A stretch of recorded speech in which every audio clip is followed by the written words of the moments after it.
வணக்கம் ஃப்ரெண்ட்ஸ், இது உங்கள் சாய்னிகா சமையல். இன்றைக்கி நம்ம சாய்னிகா சமையலில் என்ன பார்க்க போகிறோன்னா, ஒரு சூப்பரான க்ரீன் எக் கிரேவி தாங்க.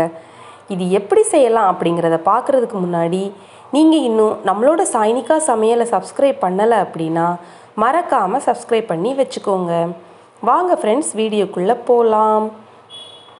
இப்போது ஃபஸ்ட்டு நம்ம முட்டையை வேக வச்சுக்கலாங்க. முட்டையை வேக வைக்கிறதுல ஒரு டிப்ஸ் இருக்குங்க, அது என்னன்னு நான் சொல்கிறேன். இப்படி முட்டையை தண்ணியில் போட்டுட்டு ஒரு டேபிள் ஸ்பூன் அளவுக்கு நம்ம ஏதாவது ஒரு ஆயில் சேர்த்துக்கலாம். இந்த மாதிரி ஆயில் சேர்த்து முட்டையை வேக வச்சோம் அப்படின்னா முட்டை நல்லா உறிஞ்சி வருங்க. இப்போது ஒரு மிக்ஸி ஜார் எடுத்துருக்கிறேன். அதில் 3 பச்சை மிளகா, ஒரு கைப்பிடி அளவுக்கு புதினா இலை, ஒரு கைப்பிடி அளவுக்கு மல்லி இலை, இதெல்லாம் போட்டு நல்லா அரைச்சி வச்சுருக்கேங்க. பாருங்கள், முட்டை நல்லா வெந்துருச்சு. இப்போது அந்த முட்டையில் இந்த மாதிரி கீரல் போட்டுக்கலாம். அப்போ தான் மசாலா எல்லாம் முட்டைக்குள்ளே இறங்கி முட்டை சாப்பிட்றதுக்கு ரொம்பவே டேஸ்ட்டாக இருக்குங்க. இப்போது அடுப்பில் ஒரு கடாய் வச்சுருக்கேங்க. அதில் 2 டேபிள் ஸ்பூன் ஆயில் சேர்த்துக்கலாம். ஆயில் நல்லா ஹீட் ஆனதும் ஒரு ஸ்பூன் சோம்பு சேர்த்துக்கலாங்க.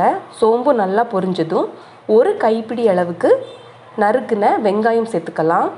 இந்த வெங்காயத்தை இந்த மாதிரி நீல வாக்கில் நறுக்கி சேர்த்துக்கோங்க. அந்த மாதிரி செய்யும்போது நல்லா இருக்குங்க சுவை. இப்போ இதை நம்ம நல்லா வறுத்து விட்டுக்கலாம். கூடவே ஒரு கொத்து கருவேப்பிலையும் நம்ம சேர்த்துடலாம். சேர்த்துட்டு நல்லா கலந்து விட்டுறலாங்க.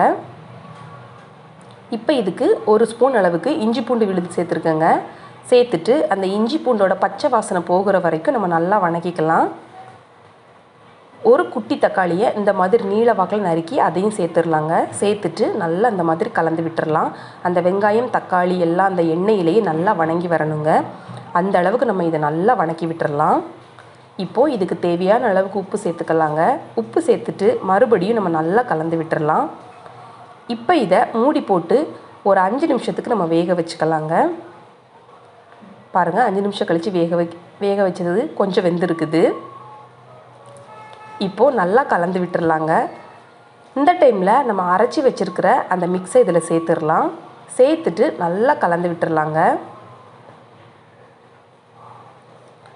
அந்த புதினா கொத்தமல்லியோட பச்சை வாசனை போகிற வரைக்கும் நம்ம இதை நல்லா எண்ணெயிலே வணக்கிக்கலாம்.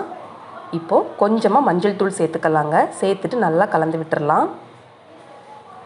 இப்போது நம்ம வேக வச்சு கட் பண்ணி வச்சுருக்கிற முட்டையை இதில் சேர்த்துடலாம்.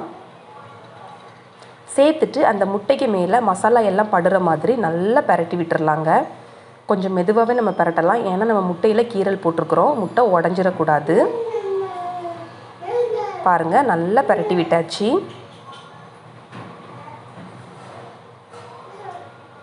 அவ்வளோதான் ஃப்ரெண்ட்ஸ், இது நல்லா வெந்துருச்சு. ஃபைனலாக இறக்கும்போது கொஞ்சமாக பெப்பர் தூவிக்கலாங்க. இது ஆப்ஷனல் தான், உங்களுக்கு விருப்பம் இல்லைன்னா தூவ வேண்டாம். இப்போ இதை நம்ம நல்லா கலந்து விட்டுட்டு சூடாக பரிமாறலாங்க. ரொம்பவே டேஸ்ட்டாக இருக்கும். பிரியாணி, சப்பாத்தி அதுக்குள்ளே சாப்பிடும்போது ரொம்ப அருமையாக இருக்குங்க. நாங்கள் இப்போ இந்த முட்டை கிரேவியை சாப்பிட போகிறோம். நீங்களும் இதே மாதிரி செஞ்சு பார்த்துட்டு எப்படி இருந்துச்சு அப்படின்னு கமெண்ட்ஸ் பாக்ஸில் கமெண்ட்ஸ் பண்ணுங்கள். மறக்காமல் நம்மளோட சாய்னிகா சமையலை சப்ஸ்கிரைப் பண்ணுங்கள். உங்களுக்கு இந்த வீடியோ பிடிச்சிருந்துச்சு அப்படின்னா லைக் பண்ணுங்கள், ஷேர் பண்ணுங்கள். நாளைக்கு மற்றும் ஒரு புது ரெசிபியோடு சந்திக்கலாம். தேங்க்ஸ் ஃபார் வாட்சிங்.